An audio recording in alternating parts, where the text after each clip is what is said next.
so I got given this title, My Relationship with Sangharakshita, and so really I'm going to be talking quite personally about exactly that, okay?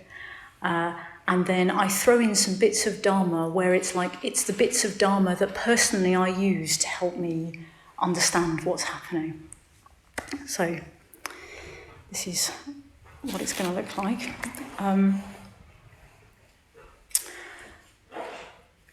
So I'm not someone who had a long personal connection with Sangharakshita. So, I mean, I came along to the movement in about, 2005, 2006. And I was in Sheffield. I was working as a physiotherapist. And the reason I was there was because I was a mountaineer, and when I was in Bolivia, I had picked up a book by the Dalai Lama purely because there was nothing else to read. And I thought all religion was completely stupid. It was for people who were gullible and they were too weak to handle life. So they made up these kind of fantasies to make them feel better about the fact that they couldn't really cope in their lives. And if you believed in them, it was a bit like the Beatles and the Maharishi, whatever it was. Sooner or later, you discovered that your guru just wanted Rolls Royces, women and money. Okay? Now, I was 25 when I picked up this book by the Dalai Lama, and it was called Transforming the Mind, and it was his commentary on 8 verses of mind training.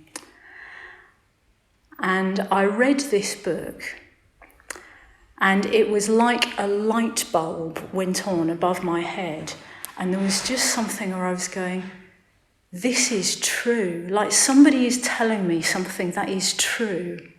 It's more true than anything that I've ever heard so far in my life. But because of all my prejudice against religion, it took me like 5 or 6 years of I'd go along to one session at Sheffield Buddhist Centre, and then I'd run away. A year later, I'd think, no, that book definitely had something to it. And they were quite nice after all. And then I would go back and I'd go to 3 sessions of a beginner's course. And then I'd run away. I'd just go climbing for another year. And then I'd always go when the nights were drawing in. I couldn't go climbing every evening. And it's I could go back to that Buddhist centre. And it went on like this for quite a while. And I actually had a lot of embarrassment, quite a lot of shame, because it's just oh my God, what if anyone sees me going in there? I'd never cope with the shame of anyone thinking that I was anything to do with something called a religion. I mean, particularly not a weird Eastern one. And in fact, the beginner's course in Sheffield, I don't know if you do it like that here. The first thing they asked you to do was turn to the person next to you and tell them why you were there. I nearly ran out of the room. It's I don't want to tell anybody I'm here or why I'm here. I don't, I've just about managed to sit in here. Can I not just have an invisibility cloak or something? Anyway, so I'm just telling you where I was coming from.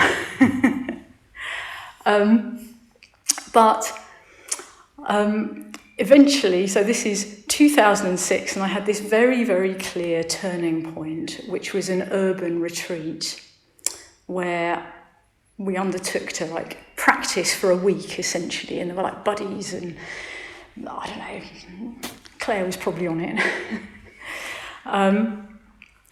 And after I had spent a week chanting a mantra every day, meditating every day, just bearing the Dharma in mind every day, I knew there was no way I was ever going back.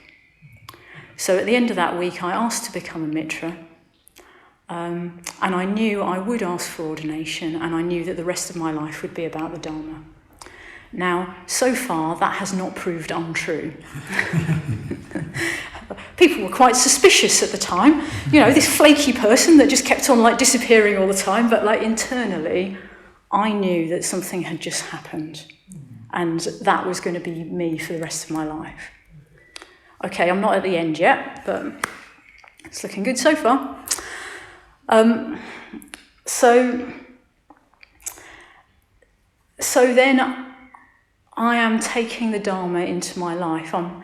Sometimes I meditate in the mornings, even if that just looks like going through my to-do list in my head. I'm doing mantra, I'm chanting, I'm engaging with the metta bhavana, which is transforming my life. Because suddenly it's like I've got a way of working with my relationships that isn't just avoid the difficult person or like bitch about them in the tea room when I can't avoid them. It's like, no way, have you all had that moment? I was doing the mindfulness of breathing, and what that was teaching me was that I had emotions. I didn't think I had, but it wasn't true. And if I spent time with my emotions, it meant that they didn't burst out at inconvenient moments and I was just totally in the grip of them. And then the whole rest of the time, I didn't know anything, I didn't know anything about them, Emotions, what are they? Could have been on Mars. And there was something about mantra and puja where I was just being opened up to this vision of the potential of human consciousness. So it's like we've got Ratnasamva on the shrine, and it's just like that image would have been saying to me, this could be you. You could be holding that jewel. You could be endlessly giving and never running dry.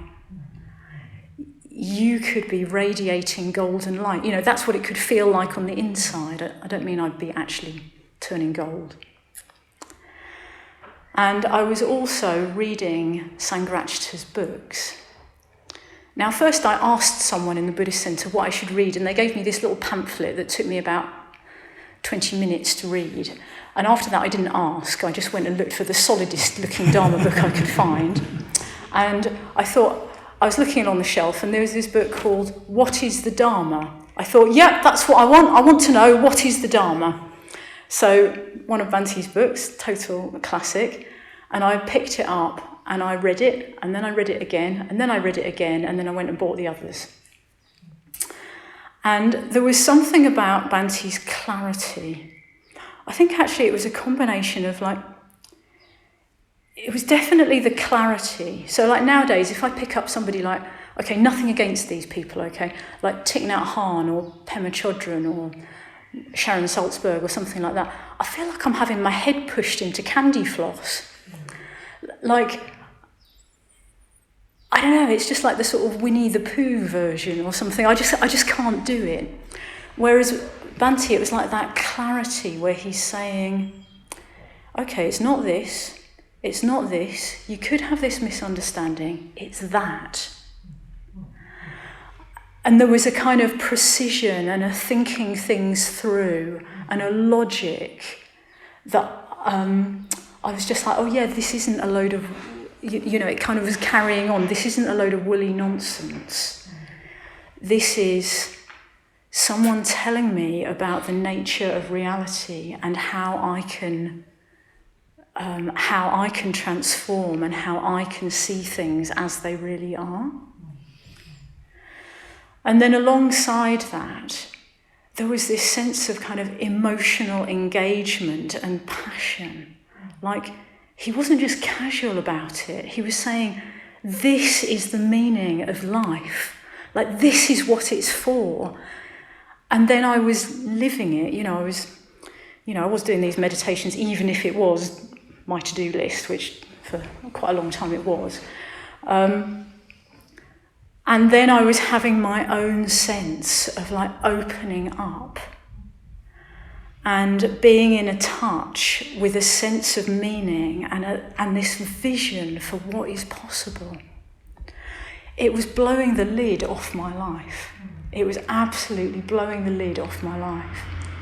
And then I was going along to the Sangha, and there were these people, and they took a spiritual life seriously. And they were actually talking about the arising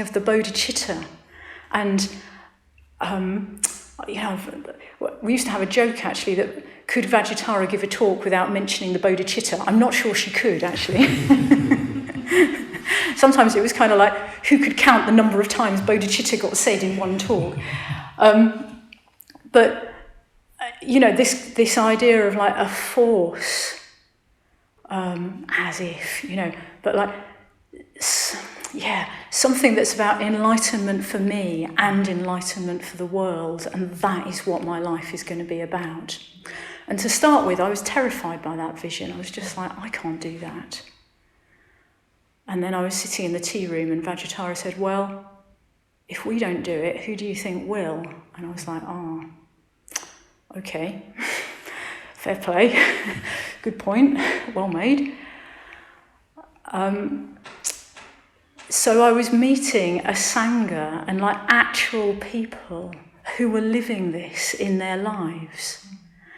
And they weren't wearing kind of funny costumes or weird hairdos or, okay, they had these funny white things on, but, I could probably go with a white thing. And some of them were just dedicated to that life, and that's what they were doing. And others, they had ordinary jobs, and yet this was what was happening for them on the inside. And I was just like, no way, this is what I've been looking for all my life. I mean, I've been a really obsessive climber. And I think what I was looking for was, well, a sense of meaning, actually. And there is stuff that happens with your consciousness when you... Anyway, that's another talk. But when you talk to climbers about working with the mind and meditation, they get it straight away, because in a way that's what you're having to do very, very intensively when you climb.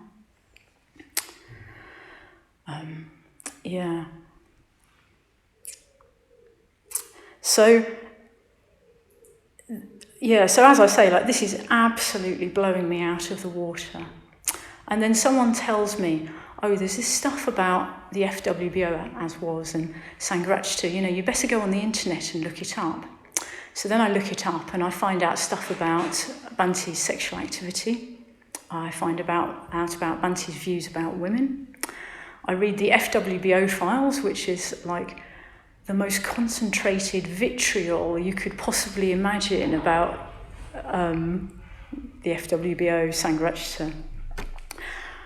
And then I've got these two things going on, because it's sort of like I've got my direct experience of the Sangha, the Dharma, and in a sense like the Buddha is like our potential.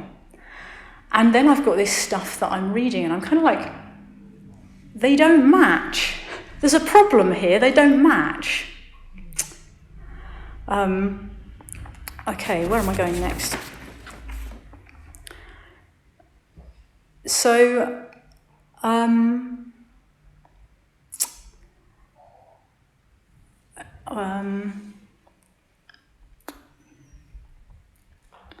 just thinking where I'm going next. So I suppose a lot of it, the stuff that was just like absolute vitriol, I mean, it was kind of obvious, because it's sort of like, you can tell when someone's got a tone when they're really just sort of like having a go. Do you see what I mean? Like it was really poisonous. And yet, there were sort of genuine issues about Sangharakshita's sexual activity with people who were in the position of being his disciples. And I don't know. Okay, so I'm so not doing facts about that, because I'm just assuming you all know facts about that, okay? But I do think there's an actual issue, because, say in the Pali Canon, the Buddha says, how do you tell if someone's enlightened, or how do you tell if someone's realised? And the Buddha says, you look at how they behave. You don't look at how they talk, you look at how they behave. Now, so I suppose the genuine question is, does my teacher's lack of awareness around how their sexual behaviour could impact other people, does that invalidate the whole of Triratna and everything that that teacher teaches? Okay, so I do think there's like a genuine question. Do you see what I mean? And it's interesting because there's a whole kind of line of argument about sort of fallibility and being human and having blind spots and making mistakes. And that's completely true, and actually I'm going to come back to that from another direction.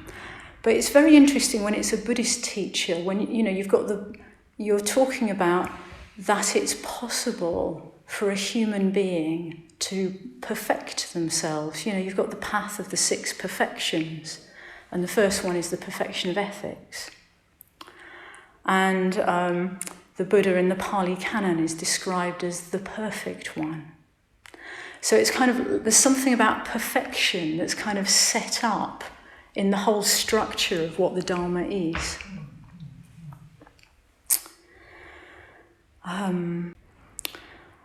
Now, of course, Bhante Sangharakshita never said that he was enlightened, nor I think, if anyone thought that he was, I think they were,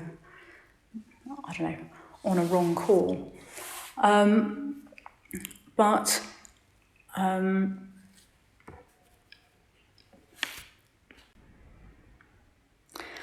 It's interesting. I mean, it still feels like really... I tell you what, it feels problematic to talk about it because I'm afraid that you lot will get bogged down in it. Do you see what I mean? On the other hand, it feels really important to kind of like talk about it. And in a way, I'm telling you about like my process. So it's like I'm sort of meeting this and then thinking, okay, right, so how do I think this through? And actually, maybe I'll just continue and tell you about my process because that might be more straightforward. Because I didn't think this through all at once. But I probably am somebody that, like, I don't gloss things over. So, like, the last time it all kind of came out in the newspapers, like 2017, I was really, really surprised at the reactions that people within Triratna had, because there was absolutely no new information of any kind. I was just kind of like, I don't understand what the big fuss is about, because everybody knows this. But from talking to various friends, it was like somehow they'd managed to kind of ignore it or not let themselves go into the implications or sort of not think it through. And then suddenly this thing happened that meant that they had to look at it, and they hadn't looked at it. So I think, folks, like, look at it, yeah? Look at it. But I don't think I'm somebody that's really capable of I don't really do ignoring. It's got its good sides, it's got its bad sides. So probably this was maybe a year after this kind of turning point that I told you about, where I just realised that the rest of my life was going to be about the Dharma. And I went on my first solitary, which, it was 5 weeks camping in Fontainebleau Forest, because I like doing things not by halves. Lots of people told me it was a bad idea, but actually it was a perfectly good idea. And I'm doing lots of things on this solitary, but one of the things I'm doing is like every day I've got Sangharakshita in the 4th stage of the Metta Bhavana. And I think the issue for me was feeling like it was like a sort of betrayal, like I had this whole kind of like, it was possible to live by these ideals. And I was totally being opened up. And then it was just like, Bhante, how could you betray me like this? How could you, I was just like, how could you not see it was all going to end in tears and everybody after you was going to have to pick up the pieces? Like, how could you not get that this was going to be problematic? Because actually, like, I don't think he did realise that it was going to be problematic. And, loads of things could be said about experimentation and gay liberation and the place of sexuality in the Dharma and, a non-monastic order and, quite a messy process of these things working out. So it's like a whole load could be said about that, which I'm not particularly going to. But I think more my thing was just like, how could you not see it was going to end in tears? How could you let me down like this? And I would just be sitting with all these emotions of fury, betrayal, grief. I thought I'd found this thing that was pure and perfect. The Buddha says, live a holy life, as pure and perfect as a polished shell. And then, my teacher hadn't been able to do that, and later I realised I couldn't either, actually. And then I realised that maybe that was a little bit unrealistic. It was probably fine for the Buddha, but it wasn't fine for me. But I was really allowing myself to experience all the different emotions that were coming up around that. And simultaneously, I was reading Bhante's book, A Survey of Buddhism. Oh my God, it was like, who's read A Survey of Buddhism? Like, okay, it's not everyone's cup of tea. I know, it's fine. It doesn't have to be your cup of tea. But like, I was just reading this, and it was just going through the Dharma in great detail. And I really like kind of 18th and 19th century novels, so it's like the language was fine. And like, okay, the sentences are a paragraph long, but they're so beautiful. And and he's going through the lists. Oh my goodness, I discovered how much I love lists. And then you get one list, and then you get another list, and he explains them, and then he explains how they intersect, and I just get fireworks kicking off in my brain. And then he goes off on this sort of poetic flight about, the Bodhisattva, or about how amazing it is to live this life, or what the vision for humanity is. And so can you see I've got like these two things happening? I've got, Bhante, how could you do this? How could you be so dumb? And then I've got like, oh my God, and you were 27 and you wrote this. What is going on there? And then I'm reading his memoirs, and then, it's just like age 16, sort of direct realisation, reading the Diamond Sutra, and then for the rest of his life is about the Dharma. And I'm thinking, okay. And I can't really kind of solve it, nor am I trying to solve it, but I don't need to solve it. And do you know that Rilke poem about, now, you might not have brought it, you probably will actually. It's, be patient towards all that is unsolved in your heart, and try to love the questions themselves, like locked rooms, and like books that are now written in a very foreign tongue. Do not now seek the answers, which cannot be given you because you would not be able to live them. And the point is to live everything. Live the questions now. Perhaps you will then gradually, without noticing it, live along some distant day into the answer.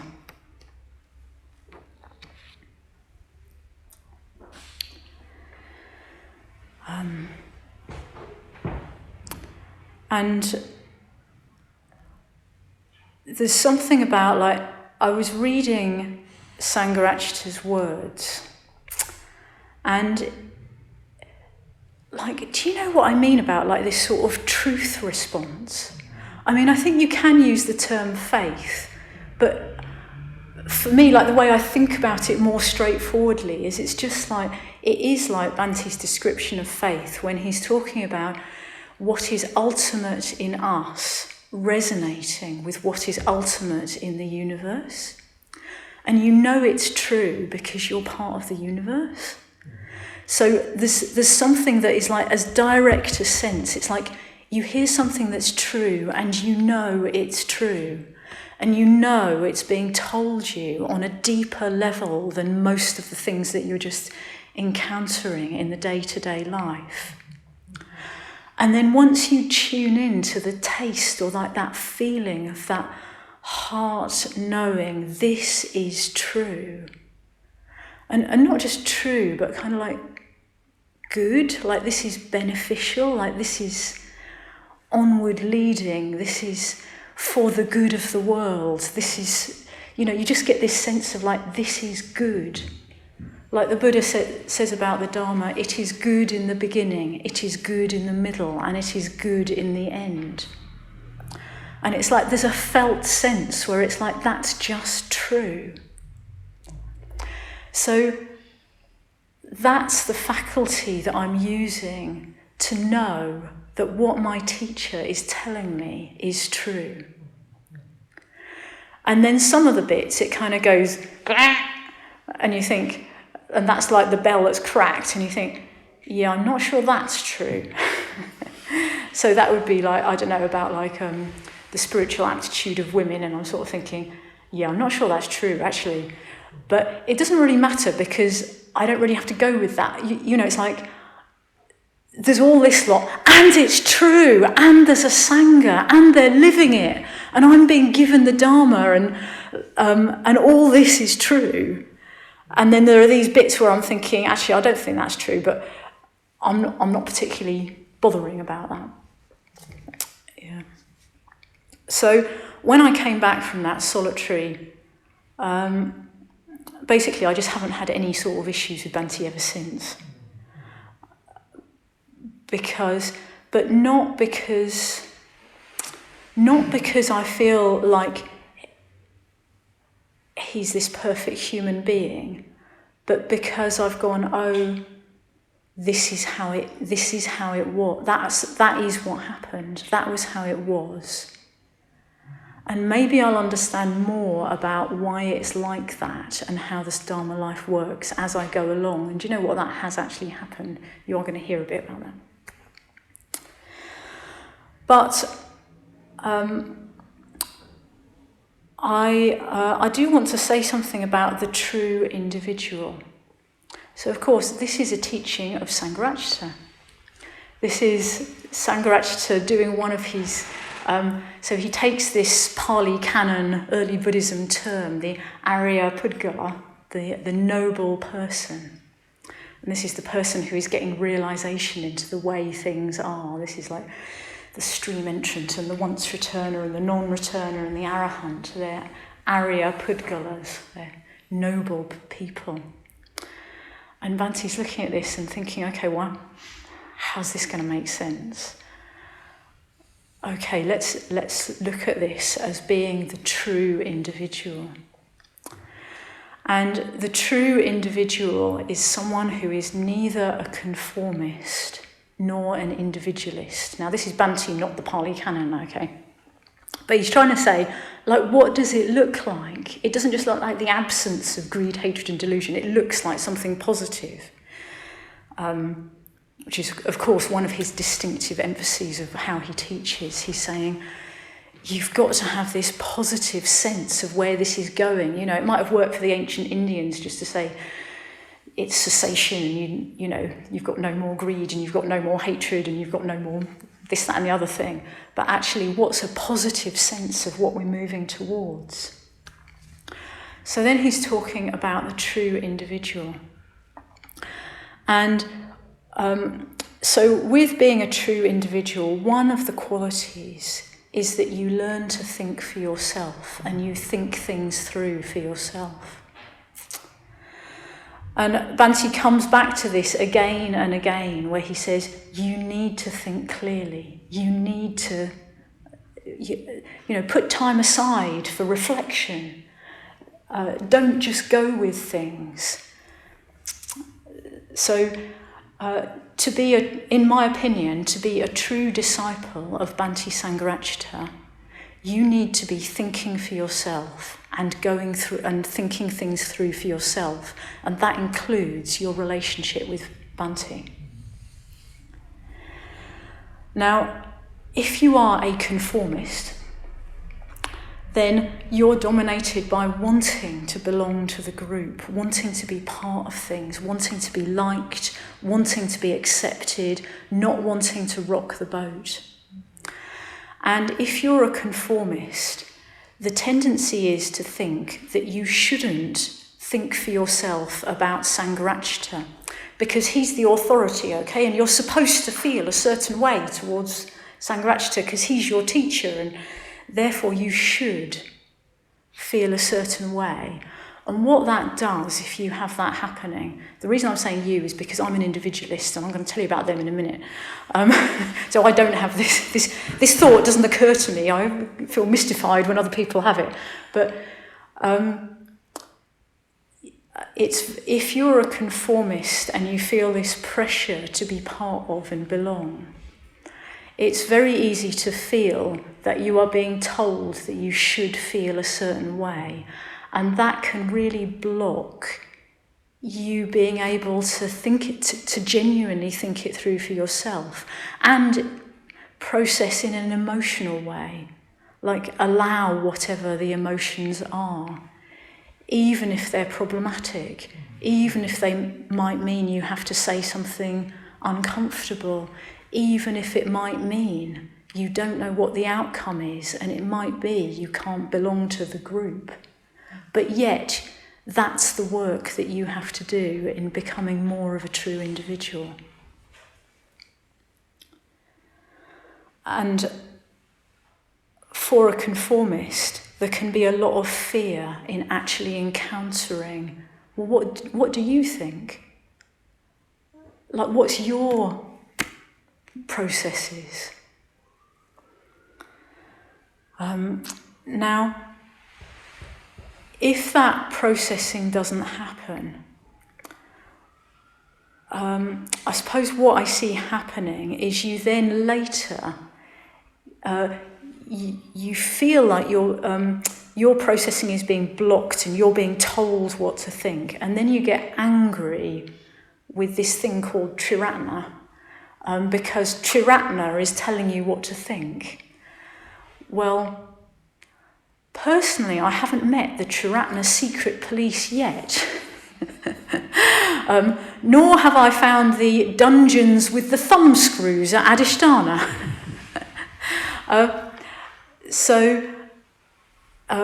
If you are a conformist and you feel this sort of pressure that you mustn't think it through yourself, think, I am going to be a disciple of Sangharakshita if you want to, you don't have to. But you could think, I am going to be a true disciple of Sangharakshita, and that means me doing this processing for myself. It'll only come back and bite you later if you don't. You want to pick your time in that, but anyway. Now, if you're an individualist, you tend to react against the group. And so this is me, okay? And you just kind of go, oh yeah, you lot, you're all thinking that over there. It doesn't really matter what you think because I'm nothing to do with you. And I'm just going to think what I want. So blow you, because what I do doesn't affect anybody else. And I can just get enlightened by myself because, the Sangha's just a bit pointless, really. They're just all herd together. They're just a bunch of sheep. They just like being together. When you're an individualist, it's more like there's no value in being a disciple, and there's no value in being part of a lineage, and there's no value in being part of a Sangha, because what's the point? I'm over here, see me. And of course, so when you're an individualist, like me, the work that needs to happen is more around really reflecting on what is the value of coming together as a Sangha, and what is the value of being in a lineage and not just doing your own thing. And the analogy that I use a lot to myself as well, because this is what I need to do, is this analogy of a fire, where it's like, have you ever tried to make a fire with one stick? Have you even tried to make a fire with like one stick and the friend of the stick? It's like the fewer sticks you have, the harder it is. And yet when you get a fire going, like that fire has a momentum of its own. And maybe a few sticks in the centre just catch to start with, but then like they all start catching. And actually, when the nature of understanding how things really are is seeing interconnectedness, how can you even think it's possible to get enlightened as like, there's a me here, I'm enlightened, blow the rest of sheep.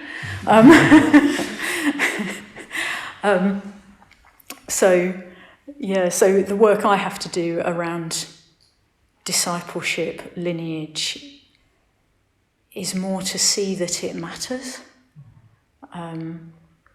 Instead of like, oh yeah, I've just been given all this stuff, so I'll just do what I want with it.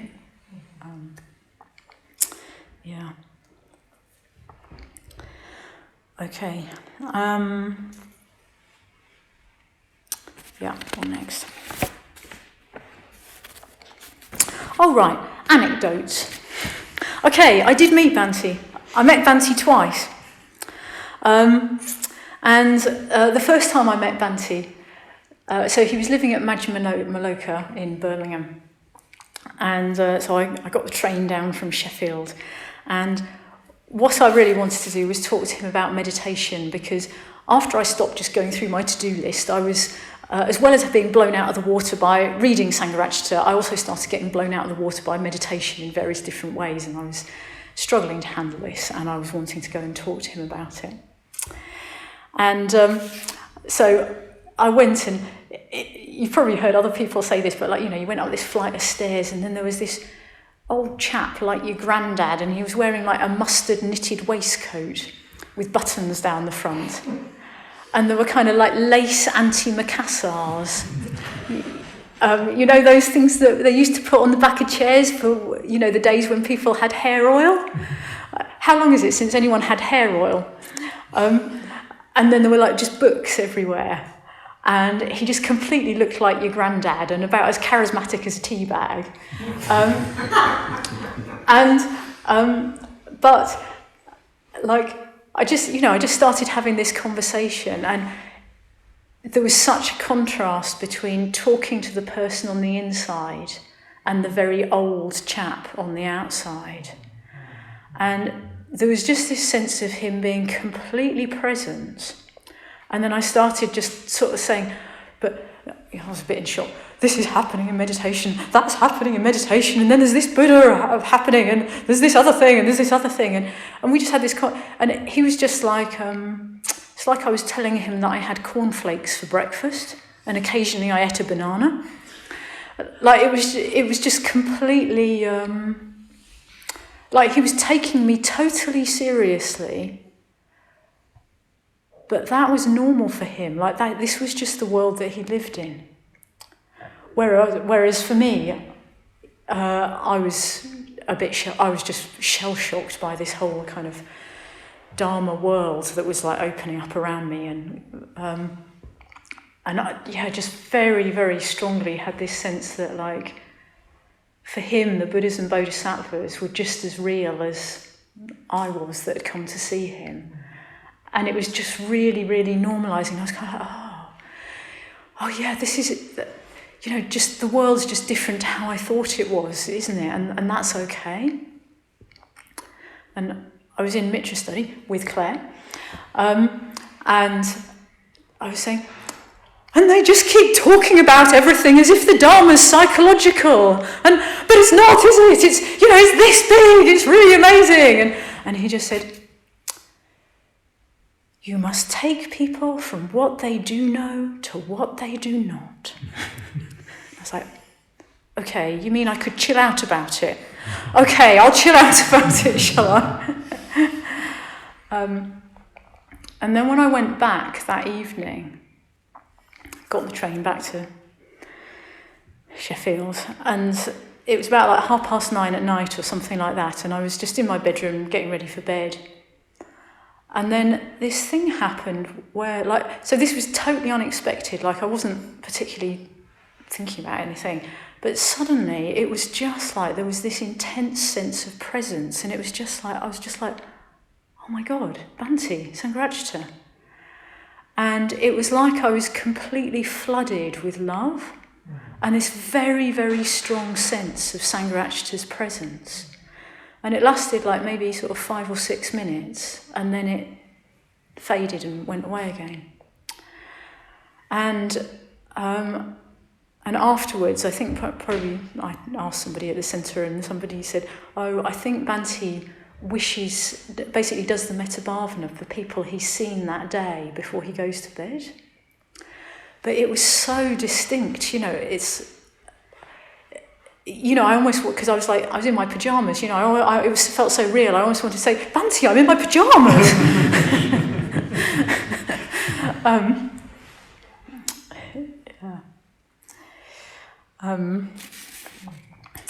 So I saw him give a couple of talks, one at the Sheffield Centre about karma and rebirth, and another, and Claire was at that, and another on the international retreat. And again, there was just such a contrast between this sort of doddery old figure who couldn't see and had to be sort of helped towards the lectern. And then he'd just deliver this crystal clear Dharma talk for 45 minutes with no notes. And then he would sort of stumble back to the chair and then sit there holding his walking stick. Very, very serious. And so I went to see him one more time. I wanted to, again, it was about meditation, but I wanted to pin him down about certain things, about what would happen when I got ordained, and he just wouldn't be pinned. He just kept on saying, well, you must discuss that with the Dharmacharanis with whom you are in contact at the time of your ordination. And I was like, okay, not getting anywhere there then. But again, I just had this sense of being taken totally seriously as a spiritual practitioner, actually probably more seriously than I took myself. I was just meeting someone. It was almost like the felt sense of his going for refuge. It was just so strong. And then he was drawing that out of me. So I think both times I left, I was just shaking. I was just shaking with the impact of meeting someone. I sort of put words to it, but I can't quite work out what the words would be. Do you see what I'm, the best I can get is the impact of his going for refuge on my much more imperfect going for refuge. And I think the thing that I really took away from that one was I walked away and I was kind of feeling quite sort of internally uncomfortable, and I realised afterwards what it was there was this sense where there was nothing that I could have said that would have made him like me, and there was nothing that I could have said that would have made him dislike me. And I don't know whether that's kind of literally true, but it was more like I was meeting someone who wasn't, whatever gains that because I think probably most of the time I try to work out what I think the other person wants, and then I try to be that sort of person or something like that. And there was something sort of, it was like metta, but it was sort of Teflon. So it's I wasn't going to be able to get him to think I was special, for instance, or I couldn't get him to play into any of the games my ego might be trying to play. Does that make sense? Mm-hmm. It's just there was something in him where it was just that just wasn't, he didn't have the hooks for my part of the Velcro. And again, later, I think probably like equanimity would be, but equanimity in the sense of like the Brahma Vihara, where it's like you totally want the best for someone, and yet you're not kind of caught up, you're not going to get caught up in them in any way. Yeah.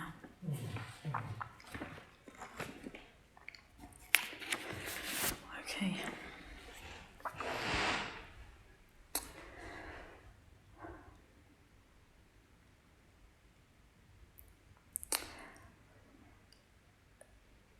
So then later, as I carried on processing, I realised, I suppose, that I was having to kind of hold different parts, or like different responses that different parts of me wanted to have. And one part was definitely like the gratitude part. In the Dhammapada it says, the gift of the Dharma is the greatest of all gifts. And I had been given the gift of the Dharma by Bhante, and, a context to practice it in. I live at Taraloka, I've been there, it'll be 14 years in September. It's like, how did I get given a life with this much meaning? And this, like, what a gift. And like, naturally, my deluded mind just wants to take it for granted. Like, oh, well, of course, the Triratna institutions are there, and, well, Taraloka's always going to be there, and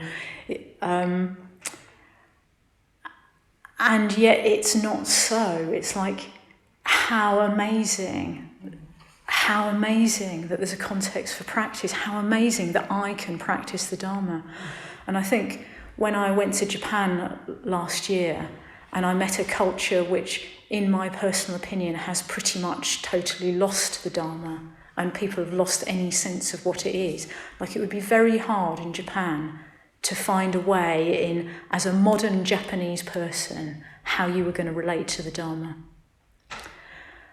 And Bhante has done that, for me. Now, I think what I notice, because I'm quite a critical, blamey sort of a person, is that, like, in the culture that I live in, and like within me, culturally we think that blaming is a good thing to do. Like, blaming helps. You speak truth to power. You have to point out the faults in everything, because that's going to make it better. Because how can you improve it? How can you do kind of like social improvement and make sure bad things don't happen if you don't heroically speak out and say your piece and criticise and say it needs to be perfect and it's not perfect yet, so I've got to criticise. It's so culturally strong that actually judging and blaming is good.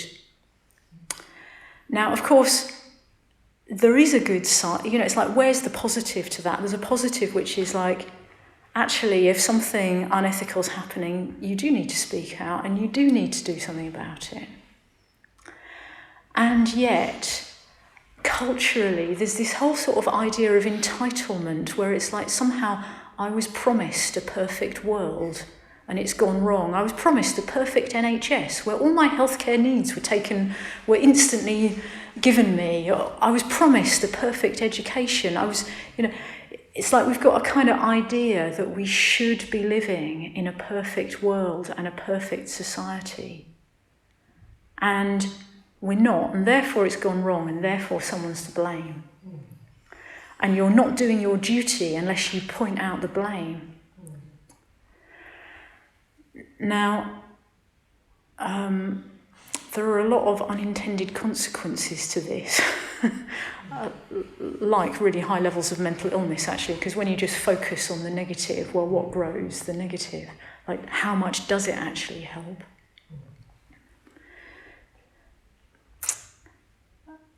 So these are Whereas with gratitude, what you do is you see how amazing, because you're entitled to nothing. Like, how wonderful that I have a body at all, how wonderful that people wanted to make this centre happen, how wonderful that people put on classes every week, how wonderful that there's a community that wants to live at Taraloka and run it. Because actually, if that stops happening, there will be no Taraloka, there will be no Shrewsbury Buddhist Centre, there will be no way of living, how will people learn about how to live a Dharma life? Where will the Sangha come from? It's like the Dharma and the Sangha have to be like endlessly given, or else it's lost. But there's not a sense of entitlement, like, I was entitled to the perfect teacher, and it's gone wrong because I haven't got the perfect teacher. So that's also been a very strong focus for me about like being able to open to gratitude and to move away from judging, blaming, and entitlement.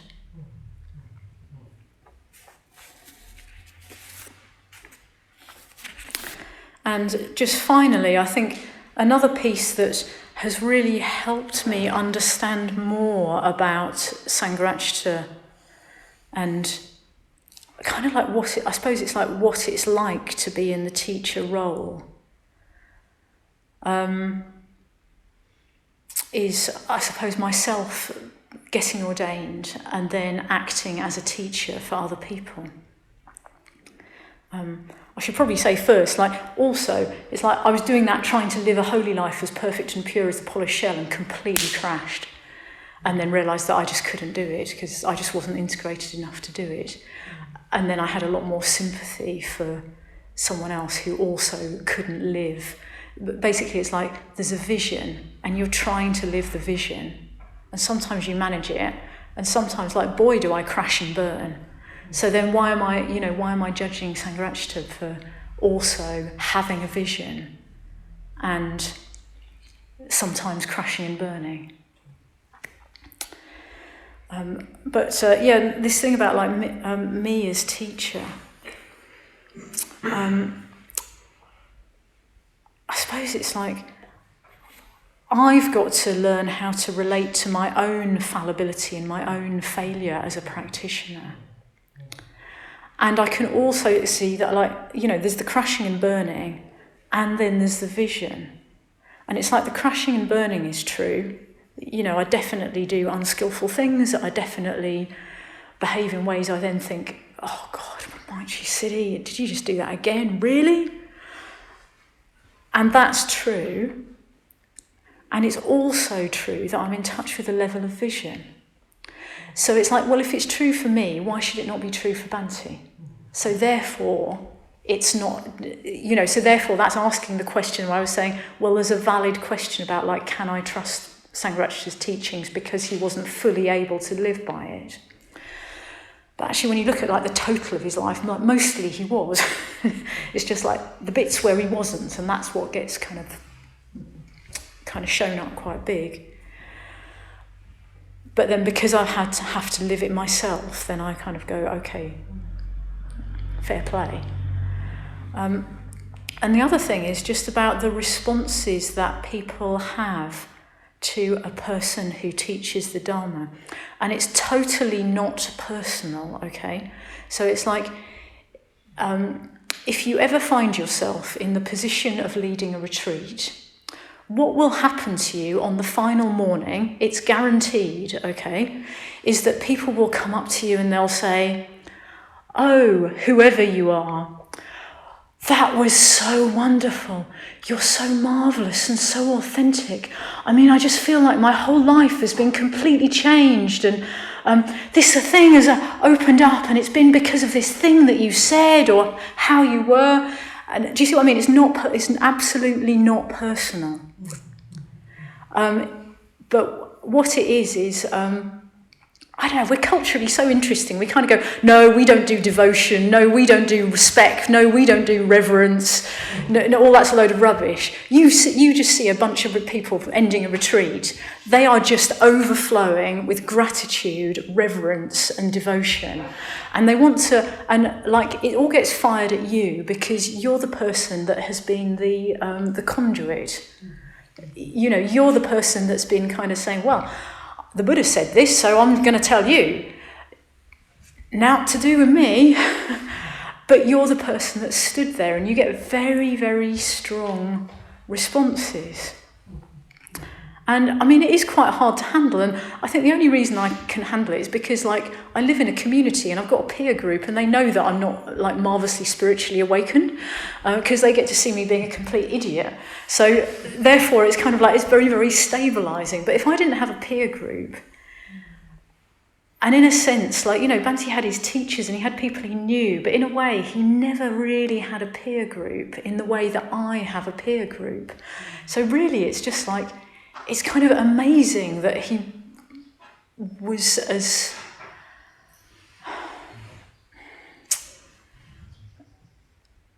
grounded, honest, authentic, ordinary, you know, as he was. Do you see what I mean? Like, it's quite a thing to hold.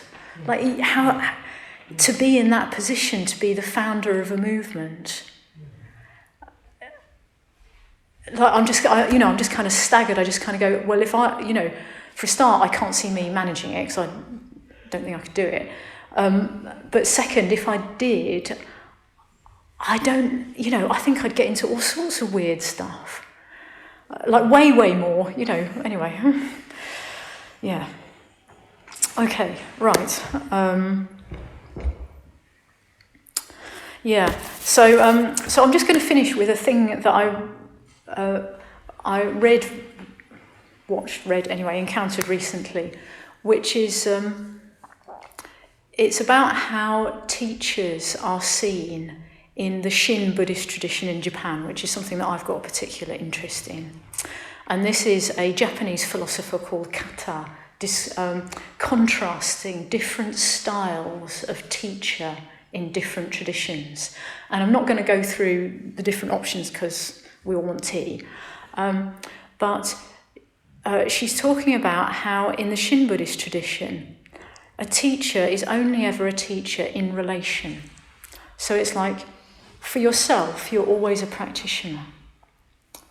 Now, you may take on the role of a teacher to someone else, but that's not how you see yourself. That's just how that other person sees you. And you're always flawed and you're always in the process of practicing. But how you function is that you are a window onto the transcendental.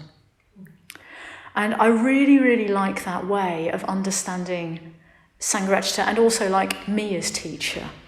Because it's like, it doesn't really matter what the window looks like. Do you see what I mean? Like, you don't kind of go, wow, what an amazing window. Look at the painting on it. I'm sure the painting on it is marvellous. But you don't look at the window for the window. You look at the window because you want to see the view that is out of the window. And that is the function of the teacher, is to show you this view of what is possible for you and what is possible in the world, and the effect that we can have on the world if we wholeheartedly practice. And to me, this relates to Bhante saying he doesn't want to stand in relation of teacher to the order. He wanted to be a friend. And I feel like this is him kind of saying, that's not, I'm not comfortable with that. It's slightly different.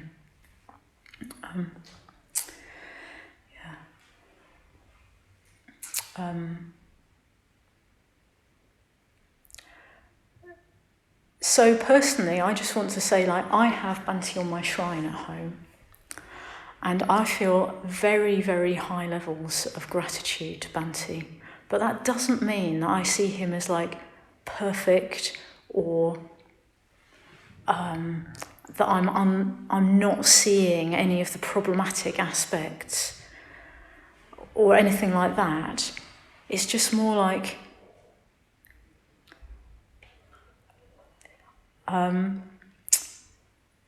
this is my teacher. So I started practicing the Dharma in 2006. It's now 2024. I'm still a totally deluded and flawed human being, but I am so different to how I was. It's like the level of change, like I can't imagine what else would have brought about this level of change. And I could think, oh, I should have had a better teacher, or I should have had a better Sangha, or I should, you can always find faults, but actually it's more just like, how did I get so lucky? Do you see, I just want to start crying. How did I get so lucky that I met a teacher that was able to speak the Dharma in a way that I could understand it, and could give me a context where I could practice it, and could give that to other people as well. Like, how did I ever get so lucky that this gift was given to me? And so I feel like I'm Triratna, like a stick of Brighton rock. So it's like the person that I am has been created by this context. So it's like wherever you break that rock, it's got Brighton in the middle of it. Well, wherever the person that I now am, I've got Sangharakshita as like the person that I am.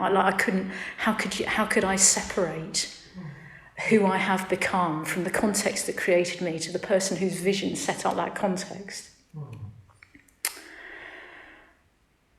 Yeah.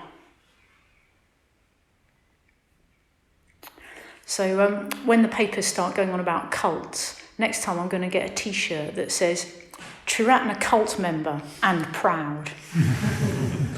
Right, let's go drink tea.